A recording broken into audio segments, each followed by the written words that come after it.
Shalom Bapak Ibu, kita akan mulai hari ini dengan kembali merenungkan firman Tuhan. Kita berdoa.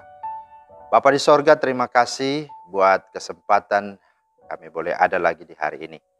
Kami mau melandasi hari ini denganmu ya Tuhan melalui firman-Mu. Buka hati kami ya Roh Kudus, agar kami boleh hidup sesuai firman-Mu dan menjadi pelaku firman-Mu. Dalam nama Tuhan Yesus. Amin. Bapak Ibu, firman Tuhan kita terambil dari Mazmur 34 ayat 9. Kecaplah dan lihatlah betapa baiknya Tuhan itu. Berbahagialah orang yang berlindung padanya. Itulah firman Tuhan yang menjadi dasar renungan kita hari ini. Nah, tema kita hari ini adalah mencari keajaiban tidak usah tinggi-tinggi. Ya. Mencari keajaiban tidak usah tinggi-tinggi. Nah, saudara, para ahli astronomi pernah menemukan apa yang disebut sebagai struktur terbesar di jagat raya, yakni suatu wilayah di langit yang ukurannya 40 kali lebih besar dari bulatan bulan jika dilihat dari bumi. Kelompok terbesar ini meliputi paling tidak 11 galaksi dan 18 kuasar atau benda angkasa yang lebih kecil dari matahari, termasuk ratusan miliar bintang. Inilah merupakan penemuan hebat yang begitu ajaib, ya begitu menakjubkan. Tetapi saudara, untuk menemukan hal yang menakjubkan dan penuh keajaiban, sesungguhnya ya tidak haruslah sampai seperti demikian.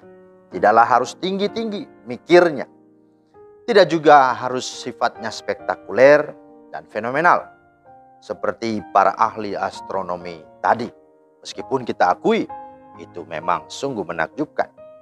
Tetapi hal-hal yang menakjubkan sesungguhnya ada dari hal-hal yang sederhana, yang kecil saja.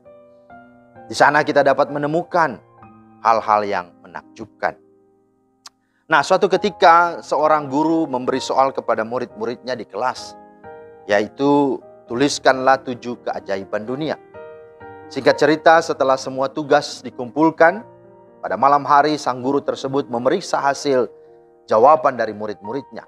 Dan rata-rata semuanya menjawab sebagaimana yang diketahui. Di sana ada Taj Mahal sebagai bagian dari 7 keajaiban dunia.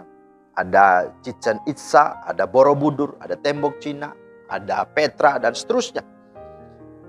Namun tiba-tiba sejenak sang guru ini terdiam.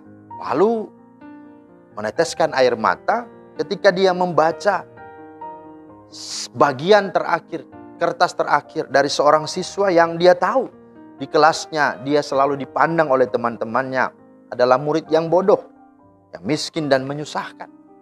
Nah, saat dia membaca akan tulisannya, dia menemukan jawaban yang sungguh membuat dia takjub dan ajaib.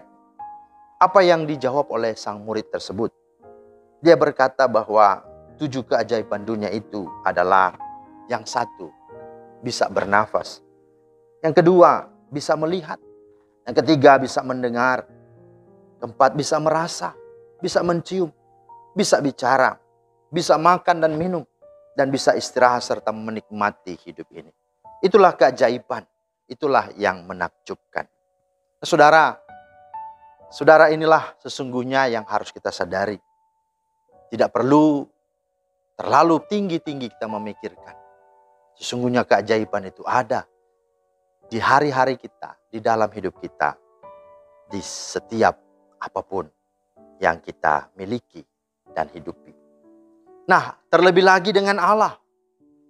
Terutama saat kita membaca tentang Allah yang mencipta, yang memelihara, dan yang menyelamatkan. Dalam Mazmur 147 ayat 4 berkata bahwa Allah yang menentukan jumlah bintang-bintang dan menyebut nama-nama semuanya.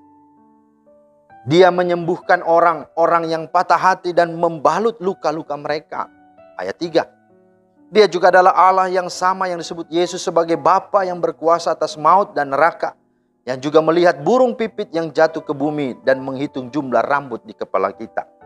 Dia juga adalah Allah atas siang dan malam. Allah atas waktu suka dan duka. Dia juga adalah Tuhan dan Raja kita. Banyak sekali tak terselami, tak terukur, dan tak terduga dalam segala apapun. Nah, karena itu saudara, apa pelajaran yang kita bisa petik dan ambil dari semua kenyataan dan semua kebenaran ini. Yang pertama, mari kecaplah dan lihatlah betapa baiknya Tuhan itu. Artinya untuk sebuah keajaiban, tidak usah mencari sesuatu yang tinggi-tinggi, yang spektakuler, yang fenomenal. Cukup dengan kita mengecap. Nah, terkadang kita tidak bisa merasakan lagi keajaiban dan kebaikan Tuhan karena kita terlalu menaruh ekspektasi dan pemahaman yang terlalu tinggi. Padahal keajaiban dan hal-hal yang menakjubkan itu ada di dalam hidup kita, ada di sekitar kita. Itu. Yang kedua adalah dengan kita tahu dan menyadari betapa sungguh ajaibnya ya, segala yang ada di bumi ini, bahkan Allah yang kita sembah, luar biasa datang ke dalam dunia untuk saudara dan saya. Maka berbanggalah dan bermegahlah di dalam Kristus. Sebab kejadian kita dahsyat dan ajaib. Jadi kita sungguh sadar, kita bisa diselamatkan hanya oleh anugerah, itu keajaiban. Kita bisa percaya kepadanya, itu sesuatu yang mustahil. Tapi itulah yang terjadi. Karena bukan kita yang memilih dan mengasihinya. Tapi dialah yang melakukannya bagi kita. Dan siapa kita? Karena itulah sebuah hal yang harus kita bangga dan megah. Karena keajaiban itu sudah kita alami. Dan yang ketiga, mari jadilah tenang dan percayalah. Maka dialah yang akan bertindak ganti kita. Ya, Mazmur 37 ayat 5, sana dikatakan, percayalah kepada Tuhan dan serahkanlah hidupmu kepadanya. Maka dia akan bertindak. Artinya, kalau kita sudah tahu segala sesuatu ada di dalam kontrolnya, kedaulatannya, kuasanya. Maka apa yang membuat kita takut? Apa yang membuat kita khawatir? Tenangkanlah dirimu dan percayalah. Dan dialah yang akan bertindak. Dan yang terakhir, dengan setiap perbuatan-perbuatan Tuhan yang ajaib. Baik Allah itu sendiri maupun ciptaan itu sendiri. Bahkan diri kita sendiri pun mengalaminya. Maka mari semangatlah dan optimislah. Bahwa apa yang sudah kita tabur, kerjakan dan layani. Itu tidak akan pernah kembali dengan sia-sia. Tidak akan pernah percuma. Dan itulah sebabnya kita punya pengharapan bahwa apa yang kita lakukan di dunia ini pasti ada upahnya. Dan itu membawa kita kepada kebahagiaan kekal dan tidak akan bisa dirampas, direbut oleh apapun juga. Biarlah kita memahami dunia ini dan kita memuji Tuhan. Karena kita melihat ada Tuhan yang hidup dalam alam semesta ini. Tuhan Yesus kiranya menolong dan memberkati kita. Amin. Terima kasih Tuhan untuk firman-Mu. Biarlah kami Tuhan diajar oleh-Mu. Supaya kami sungguh melihat keajaiban Tuhan. Tidak hanya dan tidak harus hal-hal yang besar. Padahal ada hal-hal yang sederhana yang kecil. Justru itulah menggambarkan kebesaran Tuhan. Apalagi sesuatu yang besar. Maka mari ajar kami Tuhan. Untuk menjadi pribadi yang rendah hati. Yang mau belajar dari hal-hal sederhana. Karena di sanalah kami menemukan keajaiban. Demi Kristus kami berdoa. Amin.